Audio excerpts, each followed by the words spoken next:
The Man of Steel may be the superhero on everyone's lips at the minute, but Kevin Feige has just chimed in with a huge interview that spells big changes for DC's competition. And it sure sounds like the MCU is heading for a reboot, even if that's not the phrase Feige wants us to use. Hello everyone, what is up? It is me, Ewan, you're watching What Culture, and it's time to delve into the big old blast zone left behind by the big old grenade that Kevin Feige has just lobbed in Marvel's direction.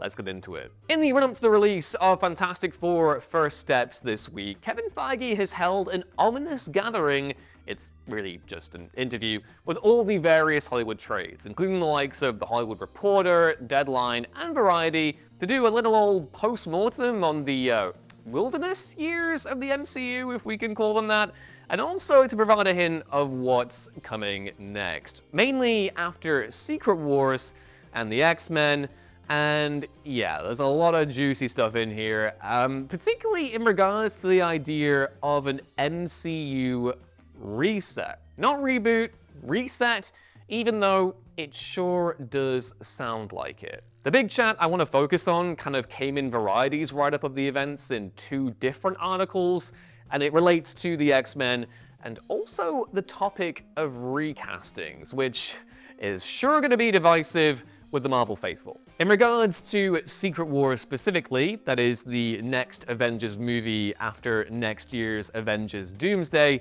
Feige said that, quote, "We're utilizing Secret Wars not just to round out the stories we've been telling post-Endgame. Just as importantly, and you can look at the Secret Wars comics where that takes you, it very, very much sets us up for the future.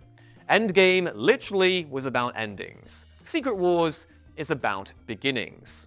Now, for those who have read the Secret Wars comics, as Feige mentions there, this makes a lot of sense. That comic, which released in 2015, was the culmination of years and years of storylines headed up by writer Jonathan Hickman that he began in his run on Fantastic Four in the early to mid-2000s, which then led into the new Avengers, the likes of Avengers Time Runs Out, Multiversal Incursions, Infinity, which obviously also was a major influence on Avengers Infinity War and Endgame, and kind of was this amazing, again, culmination of this rivalry between Mr. Fantastic and Doctor Doom, the latter of whom is able to reshape the universe in his own ideal image, the place called Battleworld. The entire Marvel multiverse gets smooshed into this one hodgepodge land. It's an amazing story. But obviously, you know, it also served a function as far as continuity goes, where at the end of that comic, the universe gets re-smooshed again. Miles Morales from the Ultimate Universe makes the jump across to Earth 616, the real Earth 616, because the MCU does not get to have that number. And yeah, you essentially come out of that with an all-new, all-different era for Marvel, where, you know, it's the same, but different, which is kind of how it feels like Kevin Feige is treating the upcoming movie. Now, I know what you're thinking. You're thinking, that sounds like a reboot, and I would have to agree with you, but Kevin Feige disagrees. Quote, "Reboot is a scary word. It can mean a lot of things to a lot of people. Reset, singular timeline, we're thinking along those lines. X-Men is where that will happen next." And yeah, I'm sorry if it looks like a reboot, and it talks like a reboot, and walks like a reboot, it's probably a reboot, which again isn't necessarily a bad thing, but there are certain big consequences that come out of this kind of thinking in regards to Secret Wars. You know, the idea of the MCU timeline being reset, the idea of the multiverse being smooshed back into one compacted timeline, which again is really funny because this is something that's been going on in the comics for like literal decades now. You look to DC and Crisis on Infinite Earths, like that was all about getting rid of all the confusing multiverse stuff. And as a response to the negative perception of Marvel over the last like 5 years, it may be the antidote it actually needs, even though I obviously have huge concerns over its portrayal of Dr. Doom and Robert Downey Jr.'s involvement specifically. Getting a little bit sidetracked there, we'll keep going. Because, yeah, the next bit in regards to recastings, again, is a thing that I think is going to make a lot of heads turn, and is definitely the most surprising thing about this discussion. So, as Variety notes in their write-up, as they were talking to Feige, the conversation moved towards the idea of recasting some Marvel characters. And now we're not talking about, like, you know, the minor heroes here. We're talking about the big pop cultural tentpoles, the likes of your Steve Rogers and your Tony Starks, and maybe potentially even the Hulk, even though I would love to see Mark Ruffalo getting to be the big, gloopy green man for at least another couple of movies. But yeah, this is what Feige had to say. Quote, Amy Pascal and David Heyman are now searching for a new James Bond. David Corenswet is the new Superman. He was awesome. That will always be the case. Variety go on to say that, quote, Feige acknowledged that stars who've retired their original MCU roles, like Robert Downey Jr. and Chris Evans, have made it difficult to imagine anyone else in their character's shoes. But it isn't an impossible task. Quote, I think it's hard for anybody to do that when an actor has done such a great role. How are they going to ever replace Sean Connery as James Bond, right? Now, okay, so let's digest this for a moment. I don't think anyone was necessarily expecting the idea of a Captain America recast to occur, especially not with all the rumors flying around that Chris Evans may be returning as Steve Rogers in either Avengers Doomsday or Secret Wars, and especially with Robert Downey Jr. still on the picture as Doctor Doom, which in its own way could still open up the door for him to be Iron Man again. But yeah, the comparison here that Feige makes is something I really want to hone in on, because he mentions the likes of James Bond, he mentions Superman, but these are two different kinds of cultural icons. James Bond has been around since the 60s, and recasting became a part of that franchise's DNA. Yeah, they did stumble and bring Sean Connery back for one misguided movie, especially since George Lazenby was a pretty good James Bond, and On Her Majesty's Secret Service is incredibly underrated, but you get the point. We expect that with James Bond. We expect that character to be reimagined, re-envisioned, and changed and chopped, and, you know, it's part and parcel of that character's DNA.